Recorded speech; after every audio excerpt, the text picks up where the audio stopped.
अब सवाल यह है कि देश के मुसलमान जो नफरती बयान दे रहे हैं उन्हें इसके लिए कौन उकसा रहा है? आखिर वो कौन है जिनके इशारे पर मुस्लिम हिंसक बातें कर रहे हैं? तो इसका जवाब है कट्टरपंथी मौलाना ब्रिगेड। एक नहीं, दो नहीं, बल्कि ऐसे मौलानाओं की लंबी लिस्ट है जो कट्टरपंथ की ऐसी आग फैला रहे हैं।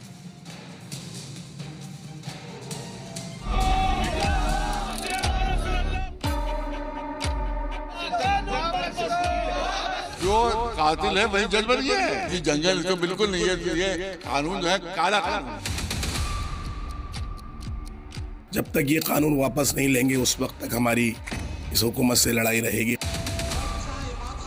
वक्फ संशोधन बिल के खिलाफ मुसलमानों में भारी आक्रोश है और उसे भड़काने का काम कर रहे हैं वो मौलाना जिनके बयान आग में घी डालने के बराबर हैं। शिया धर्मगुरु मौलाना कल्बे जवाद ने तो खुली चुनौती दे डाली है। उन्होंने ऐलान किया कि मुसलमान सड़कों पर उतरकर आर पार की लड़ाई लड़ेंगे। हमारे बड़े बड़े उलमा कह रहे हैं सब रिलीजियस इंडिपेंडेंस है, तो आप कह रहे हैं आप कौन फैसला करने वाले? हम किसी मंदिर की कह दें कि साहब ये रिलीजियस नहीं है, ये धार्मिक नहीं, हमें हक हासिल है कहने का?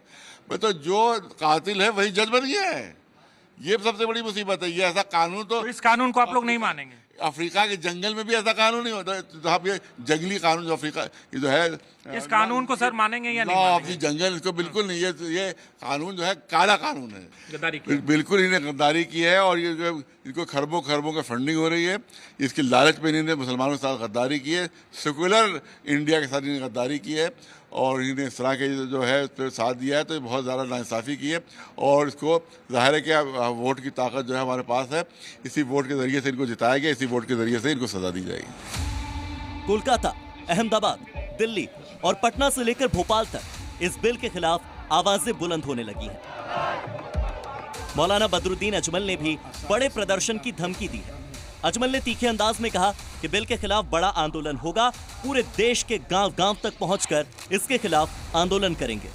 जो है इसको मुल्कगीर आंदोलन चलाने की जरूरत है और ये फुसफुसा होने से नहीं चलेगा। मेरा मशवरा है काबिल से, इसको लेके पूरे हिंदुस्तान में गांव-गांव में एक वक्त मुहैया के अंदर, इससे पहले कि मामला ठंडा हो जाए पार्लियामेंट में, इसको जो है पूरे मुल्क में लेके घुमा जाए और इसके खिलाफ आंदोलन किया जाए ताकि गवर्नमेंट जैसे किसानों का मामले मजबूर हुई है, इस मामले में गवर्नमेंट मजबूर हो जाए और इस बिल को वापस ले। मध्य प्रदेश में जमीयत उलेमाए हिंद के अध्यक्ष मोहम्मद अहमद खान ने भी कहा कि हम इसके लिए लड़ाई लड़ेंगे, पूरे देश में प्रदर्शन करेंगे और सरकार को यह कानून वापस लेना होगा। हम इसके लिए लड़ाई के लिए हम तैयार हैं। हमने पूरे मुल्क के अंदर हमने ये सोचा है कि पूरे मुल्क में एहतजाज होगा इसके ख़िलाफ़ और इनको कानून वापस लेना पड़ेगा। जब तक ये कानून वापस नहीं लेंगे उस वक्त तक हमारी इस हुकूमत से लड़ाई रहेगी कानूनी, और हम कानूनी लड़ाई लड़ने के लिए तैयार हैं। रोडों पे आएंगे, धरना प्रदर्शन करेंगे, जिस तरह जो भी होगा वो हम उसके लिए हर कोशिश करने को तैयार हैं। इसलिए कि ये वक्फ का जो मसला है ये मजहबी मसला है, ये कोई सियासी मसला नहीं है। इससे हमारी मस्जिदें, इससे हमारे मदरसे, इससे हमारे कब्रिस्तान जुड़े हुए हैं। इधर मौलाना तौकीर रजा ने भी वक्फ बिल के खिलाफ जहर उगला। उन्होंने कहा कि ये बिल मुस्लिमों को तबाह करने वाला बिल है, तोहफा बोलकर धोखा दिया गया है।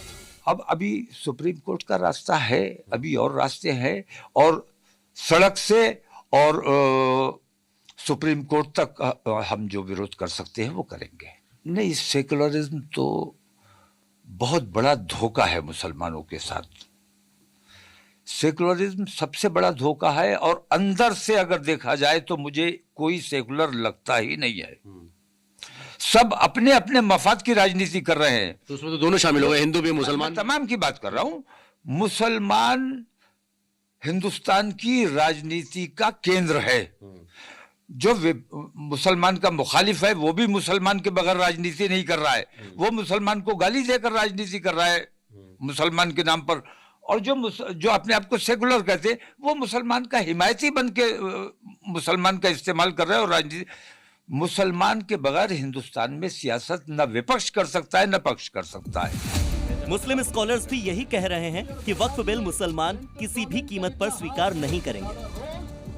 मजहब से ताल्लुक़ रखने वाली चीज़ है और मजहब के खिलाफ कोई भी बिल किसी भी हाल में किसी भी मुस्लिम को स्वीकार नहीं होगा।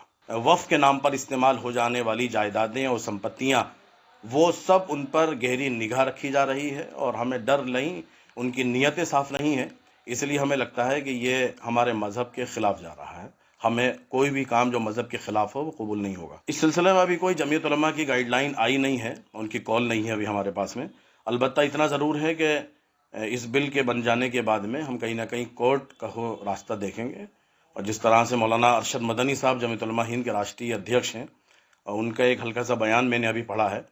उन्होंने कहा है कि स्टेट तौर पर भी स्टेट हाई कोर्ट जाएंगे। ऐसे ही मौलाना अरशद मदनी साहब नेशनल प्रेसिडेंट है जमीयत के, वो सुप्रीम कोर्ट जाने की तैयारी करेंगे। बहरहाल इस बिल को चुनौती दी जाएगी। मुसलमानों को ये आवश्यक रूप से समझना होगा कि ये वक्फ बोर्ड का मामला है, न कि इस्लाम पर हमला।